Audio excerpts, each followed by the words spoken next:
Morning 6:00 மேல எடுத்த vlog தான் இது. அன்னைக்கு கிளீனிங் ஒர்க் இருந்ததுனால சமையலுமே ரொம்ப சிம்பிள் சமையலா தான் இருந்துச்சு. பட் கொஞ்சம் பிடிச்ச மாதிரி சமையல் தான். இதெல்லாம் எப்பவுமே கொஞ்சம் எனக்கு நைட் ப்ரீ பிளான் பண்ணி வச்சா தான் மார்னிங் கொஞ்சம் ஈஸியா இருக்குங்கிறதுக்காக என்னென்ன ப்ரீ பிளான் பண்ணணுமோ அதெல்லாம் வந்து பண்ணி வச்சுருவேன். வீக்லி ஒரு 5 டேஸ் ஆவது நைட்டு வந்து பாதாம் ஊற வச்சு காலையில வந்து உரிச்சு சாப்பிடுவோம். பாதாமும், ட்ரை ஃப்ரூட்ஸும். அதே போல வெந்தயமும் நைட்டு வந்து சோக் பண்ணி வச்சுருவேன். மார்னிங் அத அப்படியே எம்ப்டி ஸ்டொமக்ல வந்து எடுத்துக்கிறது. காலையிலே வந்து இட்லிக்கும் அரிசி ஊற வச்சாச்சு. சமையல்லாம் முடிச்சதுக்கப்புறமா கிளீனிங் ஒர்க்கெல்லாம் இருக்குது. அதையும் முடிச்சுட்டு அப்படியே வந்து மாவரைக்க ஸ்டார்ட் பண்ணிடலாம். அதுக்காக எந்திரிச்சதும் அரிசியும் வந்து ஊற போட்டாச்சு. இந்த சின்ன வேலைகள்லாம் முடிச்சதுக்கப்புறமா தான் ஊற வச்ச வெந்தயத்த உட்காந்து பொறுமையாக ஒரு 5 நிமிஷம் நல்லா சாப்பிட்டு தண்ணியெல்லாம் குடிச்சிட்டு அதுக்கப்புறமா தான் எந்திரிச்சு வந்து சமையல் ஸ்டார்ட் பண்ணுவேன். எப்போவுமே ஹெல்த் ட்ரிங்காக ஏதாவது எடுத்துக்கிறதா இருந்தாலும் நல்லா 5 மினிட்ஸ் ரிலாக்ஸாக உட்காந்து அதை வந்து எடுத்துகிட்டு தான் அப்புறம் வந்து தான் சமையலே வந்து ஸ்டார்ட் பண்ணுவேன். இன்றைக்கி லஞ்சுமே 2 பேருக்கு மட்டுங்கிறதுக்காக தான் கொஞ்சமாக வந்து ரைஸ் வந்து வச்சு விட்டுட்டேன். அதனால் வந்து குக்கர்லேயே வந்து ரைஸை வச்சு விட்டாச்சு. ஈஸியான ரெசிபி தான். கிளீனிங் ஒர்க் மாவரைக்கிற வேலையெல்லாம் இருக்கிறதுனால சமையலை வந்து சிம்பிளாகிக்கிடுவேன். இது எப்போவுமே அப்படித்தான். சமையலையும் நம்ம கொஞ்சம் ஹெவியாக செஞ்சுட்டு நம்ம கிளீனிங் ஒர்க்கையும் பார்க்குறப்ப நம்மளுக்கு உண்மையிலே ரொம்ப கஷ்டமாக இருக்கும். அதனால் கிளீனிங் ஒர்க் இருக்கிறது அன்னைக்கு சிம்பிளான சமையலாக 1 பாட் ரைஸு அதுக்கு ஆப்டான மாதிரி ஒரு காயையும் வந்து செஞ்சு கொடுத்தா அது நம்மளுக்குமே பிடிக்கும், குழந்தைங்களுக்குமே அந்த டேஸ்ட்டு வந்து ரொம்ப பிடிக்கும். ஸோ அதனால் இன்றைக்கி லெமன் சாதமும் வெண்டைக்காய் பொரியலும் தான். வெண்டைக்காய் வந்து கொஞ்சம் ஃப்ரைட் ஸ்டைலில் பண்ணோம்னா அது வந்து விரும்பி சாப்பிடுவாங்க குழந்தைங்க. ஸோ அதனால் வெண்டைக்காய் வந்து இந்த மாதிரி நல்லாவே வந்து சாப் பண்ணிடணும். ரொம்ப வந்து தின்னாக தான் இருக்கணும். ஸோ அதான் குக் ஆகிறதுக்கும் கொஞ்சம் ஈஸியாக இருக்கும்.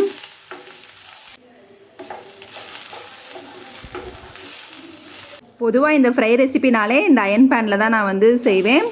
பேனில் எண்ணெய் ஊற்றி ரொம்பலாம் எண்ணெய் ஊற்ற தேவையில்லை. ஓரளவு குக் ஆகிற அளவுக்கு வந்து எண்ணெய் ஊற்றி கட் பண்ணி வச்ச வெண்டைக்காவை அதோடு சேர்த்து நல்லா வந்து வதக்கி விட்டுக்கலாம். ஒரு 5 நிமிஷம் மீடியம் ஃப்ளேம்லேயே குக் ஆனதுக்கப்புறமா தேவையான அளவு சால்ட்டு போட்டு நல்லா வந்து மூடி வச்சு குக் பண்ணிக்கலாம். மீடியம் ஃப்ளேம்லேயே வச்சாலே போதும். அப்பப்போ வந்து பெரட்டி விட்டுட்டே இருக்கணும்.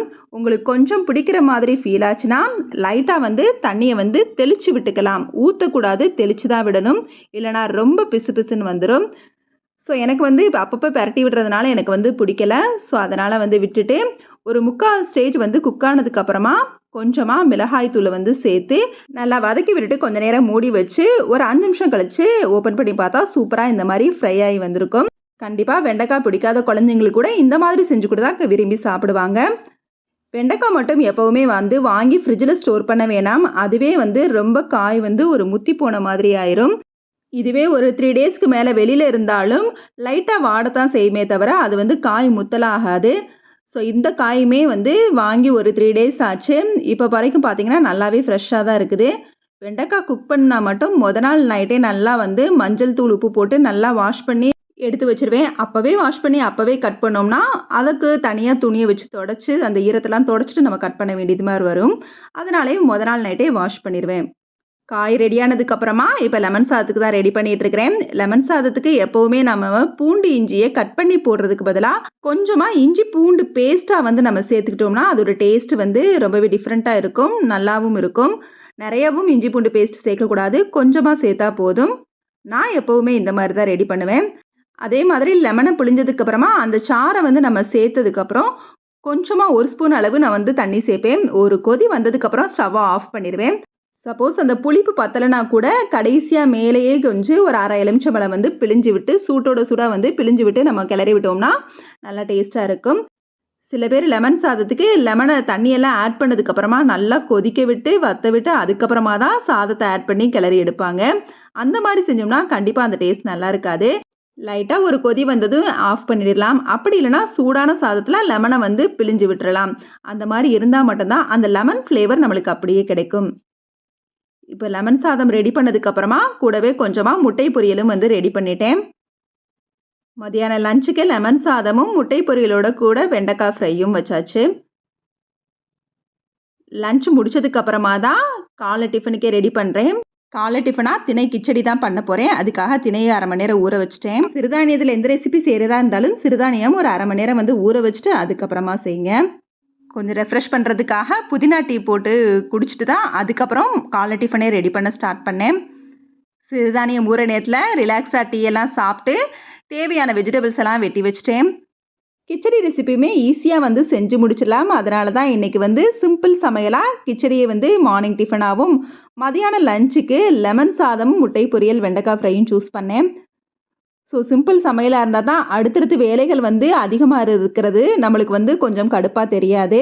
நம்மளுக்கு சமையல் தவிர்த்து வீட்டு வேலை மற்ற வேலை கொஞ்சம் அதிகமாக இருந்தால் அன்னைக்கு சமையல் வேலையை கொஞ்சம் ஈஸியாக்கிக்கோங்க.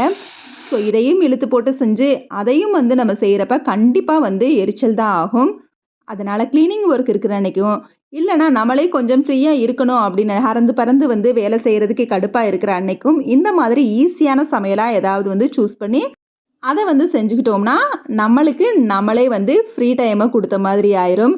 அப்படி இல்லாமல் நம்மளே வாண்டடாக எல்லா வேலையும் இழுத்து போட்டு செஞ்சுட்டு அதுக்கப்புறம் எனக்கு ரெஸ்ட்டே இல்லைன்னு சொல்லி ஃபீல் பண்ணிவிட்டு உட்காந்துருக்கணும். ஸோ அந்த மாதிரி நாமளே கஷ்டப்படுத்திக்காமல் சின்ன சின்ன வேலைகளை வந்து நம்மளுக்கு தகுந்த மாதிரி அதை வந்து ஈஸியாக மேனேஜ் பண்ணிக்கணும். லஞ்சை முடிச்சுட்டு அதுக்கப்புறமா டிஃபன் செஞ்சால் தான் நம்மளால் சூடாக அதை வந்து சாப்பிட முடியும். மதிய சாப்பாடு தான் காலையில் குக் பண்ணுறதுனால நல்லா ஆறி தோண்டதுக்கப்புறமா சாப்பிட்றோம். மார்னிங்காவது கொஞ்சம் சுட சுட சாப்பிட்லாமே, அதனால் லஞ்சை முடிச்சுட்டு அதுக்கப்புறமா வந்து எப்போவுமே பிரேக்ஃபாஸ்ட் சாப்பிட்டோம்னா கொஞ்சம் சூடாக சாப்பிட்ற மாதிரி இருக்கும். ஸோ டிஃபன்லாம் சூடாக சாப்பிட்டதுக்கப்புறமா கொஞ்சம் ரிலாக்ஸ்டாக கொஞ்சம் நேரம் உட்காந்துட்டு அதுக்கப்புறமா ஹேர் வாஷ் பண்ணுறதுக்கு ஹேர் பேக் தான் ரெடி பண்ணேன். இன்றைக்கி ஹேர் பேக்காக எக்கு ஒயிட்டும் அதோட கொஞ்சமாக தயிரும் ஆட் பண்ணி நல்லா கலந்து விட்டுட்டு அதுக்கப்புறமா அதை ஹேரில் அப்ளை பண்ணிவிட்டு ஒரு 20 மினிட்ஸ் நல்லா ஊற வச்சுட்டு அதுக்கப்புறமா நம்ம ஹேர் வாஷ் பண்ணலாம். மார்னிங் எழுந்ததுமே வந்து நான் ஹேருக்கு ஆயிலும் அப்ளை பண்ணிட்டேன். அதுக்கப்புறமா தான் இப்போ அந்த ஹேர் பேக்கை வந்து நான் போட்டிருக்கிறேன். எப்போவுமே எண்ணெய் இல்லாத ட்ரை ஹேரில் வந்து ஹேர் பேக் போட வேணாம், ஹேர் இன்னுமே ட்ரை ஆயிரும். ஸோ ஹேர் பேக்கெல்லாம் போட்டதுக்கப்புறமா சின்ன சின்ன க்ளீனிங் ஒர்க்கை வந்து பார்க்க ஆரம்பிச்சிட்டேன். ஸோ அந்த 20 மினிட்ஸ் சும்மா உட்காந்துறதுக்கு பதிலாக இந்த க்ளீனிங் ஒர்க்கெல்லாம் பார்த்துட்டோம்னா நம்ம வந்து அடுத்து குளிச்சுட்டு வந்து ரிலாக்ஸ்டாக வந்து உட்காந்து மாவரைக்கிற வேலை மட்டும்தான். ஸோ அதையும் வந்து பார்த்துட்டு அப்புறம் ரிலாக்ஸ்டாக ஆகிக்கலாம். நாளைக்கு வீடு மாப் போடுற வேலையை மட்டும் வச்சுக்கலாம் அப்படிங்கிற மாதிரி தான் என்னோட பிளானு. க்ளீனிங் ஒர்க்கையும் அன்றைக்கே பார்த்து அன்றைக்கே வீடு மாப்போடவும் செஞ்சிட்டோம்னா ரொம்பவே கடுப்பாகும். அதனால் கண்டினியூஸாக வேலை செஞ்சு கடுப்பாகிறதுக்கு பதிலாக இந்த மாதிரி பிரித்து நம்ம சின்ன சின்ன வேலைகளை வந்து செய்ய ஆரம்பிச்சிட்டோம்னா நம்மளுக்கு வேலை செய்கிறதும் தெரியாது. அதே போல் பிளான் பண்ண மாதிரி எல்லா வேலையும் முடிக்கவும் செஞ்சுருவோம்.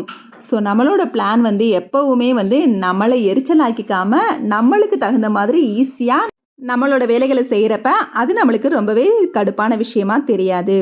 இதோட இந்த வீடியோ முடியுது. இந்த வீடியோ பிடிச்சிருந்துச்சுன்னா லைக் பண்ணி ஷேர் பண்ணி கமெண்ட் பண்ணுங்கள். மறக்காமல் நம்ம சேனலை சப்ஸ்கிரைப் பண்ணுங்கள்.